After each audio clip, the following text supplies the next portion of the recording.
जय हिंद साथियों, सरकारी परीक्षा वाला में आपका स्वागत है। इस वीडियो में हम संविधान और संविधान की अनुसूचियों को पढ़ेंगे। साथियों स्टार्ट करते हैं आज का वीडियो। साथियों वर्तमान में हमारे संविधान में 12 अनुसूचियां हैं, लेकिन जो हमारा मूल संविधान था उसमें अनुसूचियां 8 थीं। कुल मिलाकर जो 12 अनुसूचियां हुई हैं, इनमें 4 अनुसूचियों को अलग अलग संविधान संशोधन के माध्यम से संविधान में जोड़ा गया है। ये एक बेसिक आइडिया है कि मूल संविधान में 8 अनुसूचियां थीं, आज हमारे पास 12 अनुसूचियां हैं। साथियों स्टार्ट करते हैं। पहली अनुसूची, ये अनुसूची राज्यों के नाम और उनके न्यायिक क्षेत्र के बारे में हमें बताती है, और इस अनुसूची से संबंधित आर्टिकल है, एक अनुच्छेद 1 है और अनुच्छेद 4 है।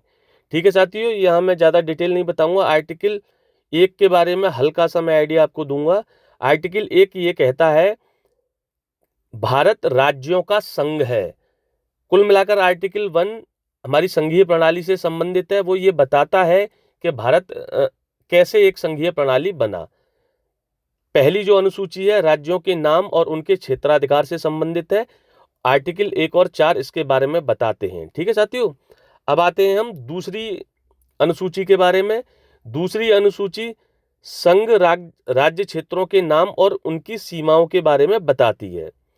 साथियों ये मुख्यतः जो नीचे ये जो नाम दे रखे हैं, पद दे रखे हैं, राष्ट्रपति, राज्यपाल, इनके भत्ते क्या हैं, इनके विशेषाधिकार क्या हैं, इनकी परिलब्धियां क्या हैं, उनसे संबंधित है। आप दोनों तरीकों से याद रख सकते हैं कि संघ राज्य क्षेत्रों के नाम और उनकी सीमाएं, ये अनुसूची 2 में वर्णन है इसका।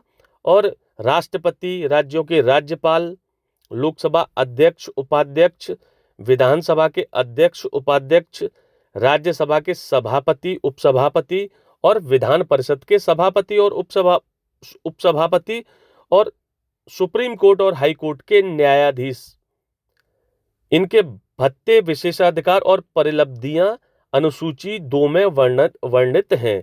साथियों ये थोड़ा सा और अलग पॉइंट है। कैग की भत्ते भी, मतलब भारत के नियंत्रण और एवं महालेखा परीक्षक, जिसे हम कैग बोलते हैं, उसके भत्ते, विशेषाधिकार और परिलब्धियां भी अनुसूची 2 में वर्णित हैं, उनका वर्णन है। याद रखिएगा इस पॉइंट को अलग से साथियों।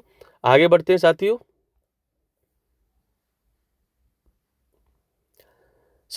तीसरी जो अनुसूची है उसमें शपथ और प्रतिज्ञाओं का प्रारूप है या जिक्र है। बता देता हूं साथियों, में संघ के मंत्री और राज्यों के जो मंत्री होते हैं, स्टेट में जो मिनिस्टर्स होते हैं, और जो केंद्र सरकार में जो मंत्री होते हैं, उनकी शपथ और प्रतिज्ञाओं का प्रारूप है तीसरी अनुसूची में। संसद के लिए निर्वाचित हुए अभ्यर्थी, उनकी शपथ और प्रतिज्ञाओं का प्रारूप है इसमें। संसद के सदस्य और राज्य विधानमंडल के सदस्यों की शपथ का वर्णन है इसमें। सुप्रीम कोर्ट के न्यायाधीश और हाई कोर्ट के जो जजेस हैं, जो शपथ लेते हैं, जो प्रतिज्ञा लेते हैं, उसका क्या फॉर्मेट है। कैग जो भारत का नियंत्रण एवं महालेखा परीक्षक है, वो क्या शपथ लेता है और उसका प्रारूप क्या है, फॉर्मेट क्या है, ये सारा का सारा वर्णन हमें संविधान की तीसरी अनुसूची में मिलता है। कुल मिलाकर साथियों दूसरी और जो तीसरी अनुसूचियां हैं एक दूसरे से जुड़ी हुई हैं। दूसरी अनुसूची जहां हमें ये बताती है कि राष्ट्रपति, राज्यों के राज्यपाल, उनके भत्ते, विशेषाधिकार क्या है, तो वहीं तीसरी अनुसूची हमें ये बताती है कि उनकी शपथ क्या है, उसका फॉर्मेट क्या है। ठीक है साथियों, याद रखिएगा दोनों अनुसूचियों को। अब आते हैं साथियों हम चौथी अनुसूची पे। ये हमें बताती है राज्य और केंद्र शासित प्रदेशों के लिए राज्यसभा में सीटों का आवंटन। कुल मिलाकर ये अनुसूची हमें ये बता रही है कि किस राज्य से राज्यसभा के लिए कितनी सीटों का आवंटन है, किस केंद्र शासित प्रदेश से राज्यसभा में कितनी सीटों का आवंटन है। साथियों हम जानते हैं कि हमारी जो संसद है वो द्विसदनात्मक है, एक लोकसभा और राज्यसभा। राज्यसभा में जो सदस्यों का निर्वाचन होता है वो स्टेट से होता है, राज्यों से होता है, और किस राज्य से राज्यसभा में कितनी सीटें आरक्षित हैं, रिजर्व हैं, ये वहां की जनसंख्या के अनुपात में तय होता है। ठीक है साथियों, कुल मिलाकर अनुसूची चौथी हमें यह बताती है कि किस राज्य से राज्यसभा में कितनी सीटें आवंटित हैं, किस केंद्र शासित प्रदेश से राज्यसभा के लिए कितनी सीटें आवंटित हैं। ये बेसिकली चौथी अनुसूची हमारी द्विसदनात्मक व्यवस्था से संबंधित है और संघीय प्रणाली से भी संबंधित है। साथियों, इससे संबंधित जो आर्टिकल हैं अनुसूची 4 से, वो आर्टिकल 4 और आर्टिकल 80 है। आर्टिकल 80 हमारा पूरी संसद से संबंधित है। अब मैंने कुछ इसके एग्जाम्पल लेके बताए हैं साथियों। उत्तर प्रदेश से राज्यसभा में 31 सीटें रिजर्व हैं और ये मैक्सिमम है, सर्वाधिक है किसी राज्य की हमारे देश में। दिल्ली से जो केंद्र शासित प्रदेश है वहां से 3 सीटें राज्यसभा के लिए रिजर्व हैं, आरक्षित हैं। यूपी से इसलिए क्योंकि यूपी एसआई का एग्जाम हुआ, वन दरोगा का या पेट का एग्जाम हुआ, या यूपी ट्रिपल एससी जो एग्जाम कराती है उसमें सवाल पूछा जा सकता है। दिल्ली पुलिस का भी एग्जाम आने वाला है तो ये पूछा जा सकता है, इसलिए मैंने दिल्ली का भी मेंशन कर दिया है। उसके बाद साथियों, ये जो कुछ 8 स्टेट मैंने अलग से मेंशन किए हैं, जैसे मणिपुर हो गया, मिजोरम हो गया, सिक्किम हो गया, त्रिपुरा, नागालैंड, गोवा, अरुणाचल प्रदेश और मेघालय। यहाँ से इन सभी राज्यों से राज्यसभा के लिए केवल 1 सीट आरक्षित है। कई बार सवाल ऐसा पूछ लिया जाता है कि 4 ऑप्शन आपको दे दिए कि बताइए उपरोक्त में से ऐसा कौन सा राज्य है जिसकी राज्यसभा में 1 सीट आरक्षित नहीं है, या कौन कौन से ऐसे राज्य हैं जिनसे राज्यसभा के लिए 1 सीट रिजर्व है। तो याद रखिएगा, बेसिक कंसेप्ट ये है कि राज्य और केंद्र शासित प्रदेशों के लिए राज्यसभा की सीटों का जो आवंटन है ये अनुसूची 4 में है इसका आवंटन, और राज्यसभा में सीटों का आवंटन उस राज्य की जनसंख्या के अनुपात में होता है। उत्तर प्रदेश की जनसंख्या सर्वाधिक है, इसीलिए राज्यसभा में उत्तर प्रदेश से आवंटित सीटों की संख्या भी सर्वाधिक है और वो 31 है। आर्टिकल 4 और आर्टिकल 80 इस चौथी अनुसूची से संबंधित है। ये हमारी द्विसदनात्मक विशेषता और संघीय प्रणाली से भी संबंधित हमारी अनुसूची 4 है। आइए साथियों, अगला 5वीं अनुसूची देखते हैं।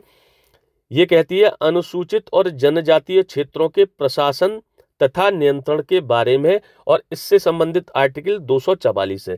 साथियों, हमारे देश में लगभग 8 से 9% अनुसूचित जनजातियां रहती हैं, ट्राइबल पॉपुलेशन रहती हैं। ट्राइबल पॉपुलेशन का एक अलग कल्चर है, अलग मान्यताएं हैं। तो हमारे संविधान ने उनके लिए एक अलग एडमिनिस्ट्रेशन, अलग प्रशासन की व्यवस्था की है और उनके क्षेत्रों में भी एक अलग प्रकार का कंट्रोल होता है। कई ट्राइबल एरियाज ऐसे हैं वो बिल्कुल ऑटोनोमस और इंडिपेंडेंट बॉडी की तरह काम करते हैं, और ये 5वीं अनुसूची भी इसी से संबंधित है। और इसके लिए एक जो आर्टिकल है वो आर्टिकल 244 है। याद रखिएगा साथियों, आर्टिकल 244 या 5वीं अनुसूची अनुसूचित और जनजातीय क्षेत्रों के प्रशासन और उनके नियंत्रण के बारे में बात करती है। आगे बढ़ते हैं साथियों, छठी अनुसूची के बारे में हम बात करते हैं साथियों। 5वीं और छठी लिंक्ड है एक दूसरे से। ये कहती है असम, मेघालय, त्रिपुरा, मिजोरम राज्यों के जनजातीय क्षेत्रों के प्रशासन के बारे में इस अनुसूची में उपबंध है। आर्टिकल 244 और 275 अनुसूची 6 से संबंधित है। साथियों, चूंकि असम हुआ, मेघालय हुआ, त्रिपुरा हुआ और मिजोरम हुआ, यहाँ की जो जनजातियां हैं ना, इनकी एक अलग यूनिक फीचर है, इसीलिए इनसे संबंधित प्रशासन और इनसे संबंधित प्रोविजंस को हमने 5वीं अनुसूची में हमारे संविधान निर्माताओं ने शामिल नहीं किया। इन जनजातियों की या इन राज्यों में जो रहने वाली जनजातियां हैं उनकी सामाजिक परंपराएं, संस्कृति बिल्कुल अलग है। उनके लिए एक अलग से ही हमने अनुसूची बना दी है, अलग से ही एक संवैधानिक प्रावधान कर दिया है, जिसका वर्णन छठी अनुसूची में है। साथियों, आप याद रख सकते हैं कि छठी अनुसूची में कौन कौन से राज्य हैं। मैंने लिख दिया है, जैसे अंतरिम होता है, मैंने अपनी तरफ से बनाया था अंतरिम, आप याद कर सकते हैं। अंतरिम की तर्ज पर अंतरिम असम, मेघालय, त्रिपुरा और मिजोरम। क्वेश्चन कई बार पूछा गया और भविष्य में भी पूछा जाता रहेगा साथियों। एक और इससे करंट का एक टॉपिक और बन रहा है साथियों। अभी हमारे देश में 12 राज्यों में एसआईआर हो रहा है, लेकिन एसआईआर असम में नहीं हो रहा है। ठीक है, ध्यान रखिएगा, क्वेश्चन एक करंट से जोड़कर ऐसे पूछा जा सकता है। ठीक है साथियों, 7वीं अनुसूची को समझते हैं। ये संघीय प्रणाली से संबंधित है साथियों। आर्टिकल 246 7वीं अनुसूची से संबंधित है, संघीय प्रणाली से संबंधित है। ये प्रणाली बताती है, जो 7वीं अनुसूची है वो केंद्र और राज्यों के बीच शक्तियों के बंटवारे या विभाजन से संबंधित है, संघीय प्रणाली से संबंधित है। इसमें 3 अनुसूचियों का जिक्र है, संघ सूची, राज्य सूची और समवर्ती सूची। 3 सूचियों का जिक्र है साथियों, संघ सूची, राज्य सूची, समवर्ती सूची। संघ सूची पर कानून बनाने का अधिकार संसद का है, केंद्र सरकार का है। राज्य सूची पर कानून बनाने का अधिकार राज्य सरकारों का है और समवर्ती सूची पर कानून केंद्र और राज्य दोनों बना सकते हैं। अगर कोई टकराहट होती है केंद्र और राज्य के कानून में तो केंद्र का जो कानून है वो वैलिड रहेगा, राज्य का कानून मान्य नहीं रहेगा। ठीक है। अनुसूची 7 बहुत महत्वपूर्ण, हमारी संघीय प्रणाली से संबंधित है। केंद्र और राज्यों के बीच शक्तियों का विभाजन कैसे हुआ है उससे संबंधित है। संघ सूची, राज्य सूची, समवर्ती सूची। और थोड़ा सा मैं इसको आपको डिटेल से समझाने की कोशिश करूंगा। जब हमारा मूल संविधान लागू हुआ था तब संघ सूची में केवल 97 विषय थे, अब 100 विषय हैं। मतलब 100 विषय संघ सूची में हैं जिन पर केंद्र सरकार कानून बना सकती है। राज्य सूची में जब मूल संविधान में 66 विषय थे, अब ये कम होकर 61 रह गए हैं। ठीक है। समवर्ती सूची में मूल संविधान में 47 सब्जेक्ट थे, अब ये बढ़कर 52 हो गए हैं। कुल मिलाकर मैंने जब आपको ये संघीय प्रणाली के बारे में हल्का सा पुरानी वीडियो में बताया था कि हमारी जो संघीय प्रणाली है वो केंद्र की तरफ झुकी हुई है। हमारी संघीय प्रणाली में जो हमने मॉडल कनाडा से अडॉप्ट किया है उसमें केंद्र राज्यों की तुलना में ज़्यादा शक्तिशाली है। यहाँ से आप देख पा रहे हैं कि संघ सूची में विषय बढ़ रहे हैं, राज्य सूची में विषय कम हो रहे हैं और समवर्ती सूची में विषय बढ़ रहे हैं। ठीक है। संघ सूची और समवर्ती सूची दोनों में विषय बढ़ रहे हैं। कुल मिलाकर ये ऑटोमेटिकली दिखा रहा है कि संविधान लागू होने के बाद से अब तक केंद्र की ताकत बढ़ती गई है और राज्यों के पास जो विषय थे कानून बनाने के वो कम होते गए हैं। ये प्रूफ कर रहा है इस बात से कि हमारी जो संघीय प्रणाली है वो केंद्र की तरफ झुकी हुई है, केंद्र के पास राज्यों की तुलना में ज़्यादा अधिकार है। ध्यान रखिएगा, 7वीं अनुसूची संघीय प्रणाली से संबंधित, आर्टिकल 246 केंद्र और राज्यों के बीच शक्तियों के विभाजन से संबंधित है। ठीक है साथियों। एक मैंने पुराने वीडियो में आपको ये और बताया था साथियों, यही समझा देता हूँ इस कंसेप्ट को, और कि अवशिष्ट शक्तियाँ, मैंने बताया था कि अवशिष्ट शक्तियाँ हमारे संविधान ने केंद्र को दी हैं। अब ये अवशिष्ट शक्तियाँ होती क्या हैं साथियों, यहीं से आप समझेंगे इसे। संघ सूची पर कानून बनाने का विषय या कानून बनाने की ताकत संसद के पास है, राज्य सूची पर राज्यों के पास है, समवर्ती सूची पर दोनों के पास है। इनके अलावा जो विषय बचते हैं, मतलब कुछ सब्जेक्ट ऐसे भी हैं जो संघ सूची, राज्य सूची और समवर्ती सूची से हटकर हैं, कुछ नए विषय हैं, उन पर कानून, उन विषयों को पहले तो हम अवशिष्ट विषय बोलते हैं और उन पर कानून बनाने की पूरी शक्ति हमारी केंद्र सरकार के पास है। ये भी ऑटोमेटिकली ये प्रूफ कर रहा है कि राज्यों की तुलना में केंद्र ज़्यादा शक्तिशाली है। इतना ही रखते हैं फेडरल स्ट्रक्चर को, वो आगे मैं जब पढ़ाऊंगा तब बताऊंगा। 8वीं अनुसूची पे आते हैं साथियों। 8वीं अनुसूची संविधान द्वारा मान्यता प्राप्त भाषाओं के संबंध में है। ठीक है साथियों। मूल संविधान में ये मान्यता प्राप्त भाषाएं 14 थी, वर्तमान में बढ़कर ये 22 हो गई हैं। कहने का मतलब ये है कि संविधान लागू होने के बाद से अब तक 8 मान्यता प्राप्त भाषाओं को संविधान ने मान्यता प्रदान की है। इससे संबंधित जो आर्टिकल है वो आर्टिकल 344 है और 351 है। ध्यान रखिएगा, संविधान ने इंग्लिश को मान्यता प्राप्त भाषा का दर्जा नहीं दिया है। ध्यान रखिएगा, कुछ में जो नई भाषाएं ऐड की गई थी और वो कुछ किस संविधान संशोधन के माध्यम से ऐड की गई थी वो बता देता हूँ। 21वें संविधान संशोधन 1967 के माध्यम से सिंधी भाषा को जोड़ा गया। 71वें संविधान संशोधन 1992 के माध्यम से कोंकणी, मणिपुरी और नेपाली भाषा को जोड़ा गया साथियों। और 92वें संविधान संशोधन 2003 के माध्यम से बोडो, डोगरी, मैथिली और संथाली भाषा को जोड़ा गया। कुछ भी पूछा जा सकता है, इतनी 8वीं अनुसूची से 10 क्वेश्चन बन सकते हैं। यही पूछा जा सकता है कि 8वीं अनुसूची में संविधान लागू होने के बाद से आज तक कितनी एक्स्ट्रा भाषाएं या कितनी भाषाएं जोड़ी गई हैं। ठीक है, 8 है इसका आंसर। ये पूछा जा सकता है कि उपरोक्त में से कौन सी भाषा संविधान द्वारा मान्यता प्राप्त नहीं है। सिंधी, कोंकणी, मणिपुरी, इंग्लिश। तो आपको पता होना चाहिए इंग्लिश को हमारे संविधान ने मान्यता प्राप्त भाषा का दर्जा नहीं दिया है। उम्मीद करता हूँ साथियों ये 8वीं अनुसूची भी आपको समझ में आई होगी। ये 8वीं अनुसूची, यहाँ तक जो अनुसूचियां हैं वो हमारे मूल संविधान में मौजूद थी साथियों। इसके बाद जो 4 अनुसूचियां हैं उन्हें अलग अलग संविधान संशोधन के माध्यम से हमारे संविधान में जोड़ा गया है। आइए साथियों उनको देखते हैं। देखिए साथियों, सबसे पहली अनुसूची है 9वीं अनुसूची, बहुत महत्वपूर्ण है। इस 9वीं अनुसूची को पहले संविधान संशोधन 1951 के माध्यम से जोड़ा गया था। ठीक है साथियों, ये करती क्या है, क्यों जोड़ा गया वो मैं अभी आपको बताता हूं, लेकिन ये करती क्या है ये ज्यादा समझिए आप।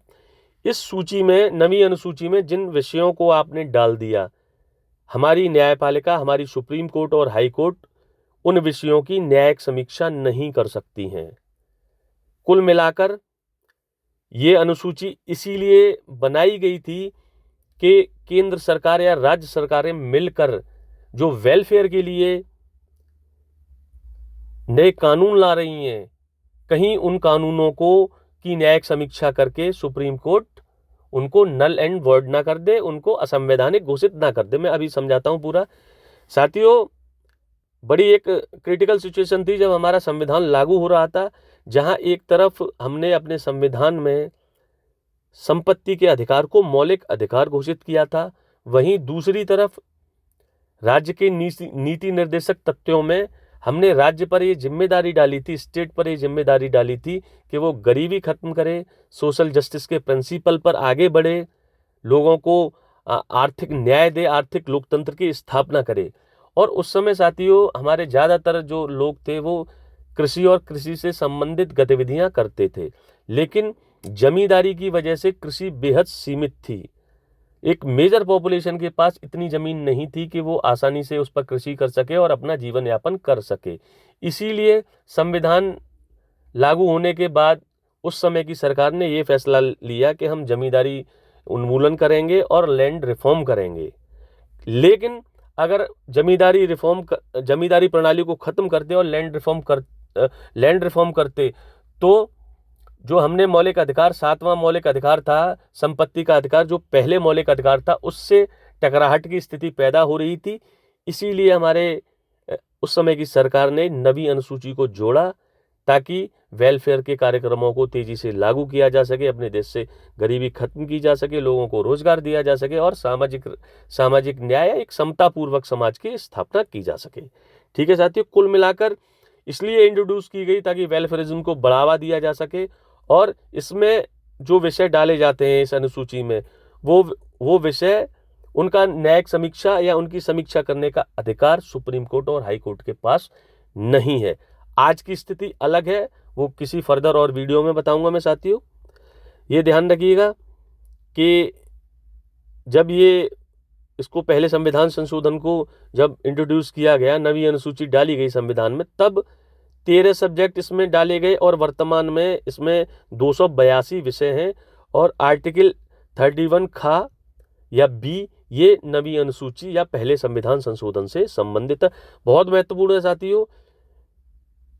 कई बाद में भी इसमें सब्जेक्ट डाले गए हैं, लेकिन बहुत बेहद महत्वपूर्ण है। लैंड रिफॉर्म जो हुआ है हमारे देश में, जो गरीब, शोषित और वंचितों को जो थोड़ी बहुत जमीन डिस्ट्रीब्यूट हुई है, उसमें पहले संविधान संशोधन और 9वीं अनुसूची का बेहद अहम रोल है, भूमिका है। साथियों, अगली 10वीं अनुसूची को हम देखते हैं। सबसे पहले समझिए, 92वें संविधान संशोधन अधिनियम 1985 के से इसे जोड़ा गया था साथियों। ये एंटी डिफेक्शन लॉ या दल बदल रोधी कानून भी इसे कहा जाता है। और इससे संबंधित जो आर्टिकल है वो आर्टिकल 102 और 191 है। मैं इसकी जो मजबूरी थी इसको लाने की वो आपको समझाता हूँ साथियों। हमारी जो शासन की प्रणाली है वो संसदीय शासनीय प्रणाली है, और संसदीय शासन प्रणाली में बहुमत की बाध्यता रहती है। जिस दल के पास या जिस अलायंस के पास बहुमत होता है वही सरकार बनाता है, और बहुमत खत्म तो सरकार भी खत्म।